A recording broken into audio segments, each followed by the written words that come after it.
साथियों, इस बार इस समिट की थीम है restoring balance, the science and practice of health and wellbeing.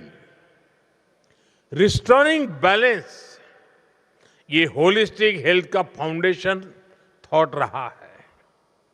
आप सब एक्सपर्ट अच्छी तरह जानते हैं, आयुर्वेद में बैलेंस अर्थात संतुलन को स्वास्थ्य का पर्याय कहा गया है। जिसके शरीर में ये बैलेंस बना रहता है वही स्वस्थ है, वही हेल्दी है। आजकल हम देख रहे हैं डायबिटीज, हार्ट अटैक, डिप्रेशन से लेकर कैंसर तक अधिकांश बीमारियों के बैकग्राउंड में लाइफस्टाइल और इम्बैलेंसेस एक प्रमुख कारण नजर आ रहा है। Work life imbalance, diet imbalance, sleep imbalance, gut microbiome imbalance, calorie imbalance, emotional imbalance, आज कितनी ही ग्लोबल हेल्थ चैलेंजेस इन्हीं इम्बैलेंसेस से पैदा हो रहे हैं।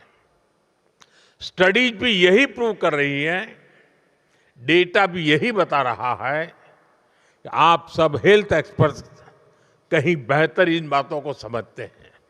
लेकिन मैं इस बात पर जरूर जोर दूंगा कि रिस्टोरिंग बैलेंस आज ये केवल एक ग्लोबल कॉज ही नहीं है, बल्कि ये एक ग्लोबल अर्जेंसी भी है। इसे एड्रेस करने के लिए हमें और तेज गति से कदम उठाने होंगे। साथियों, 21वीं सदी के इस कालखंड में जीवन के संतुलन को बनाए रखने की चुनौती और भी बड़ी होने वाली है।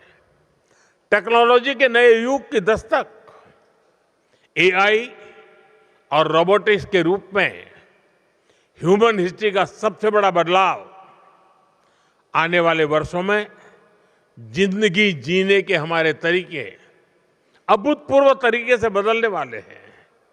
इसलिए हमें ये भी ध्यान रखना होगा, जीवन शैली में अचानक से आ रहे इतने बड़े बदलाव शारीरिक श्रम के बिना संसाधनों और सुविधाओं की सहूलियत, इससे ह्यूमन बॉडीज के लिए अप्रत्याशित चुनौतियां पैदा होने जा रही हैं। इसलिए ट्रेडिशनल हेल्थ केयर में हमें केवल वर्तमान की जरूरत पर ही नहीं फोकस नहीं करना है, हमारी साझा रिस्पॉन्सिबिलिटी आने वाले फ्यूचर को लेकर के भी है।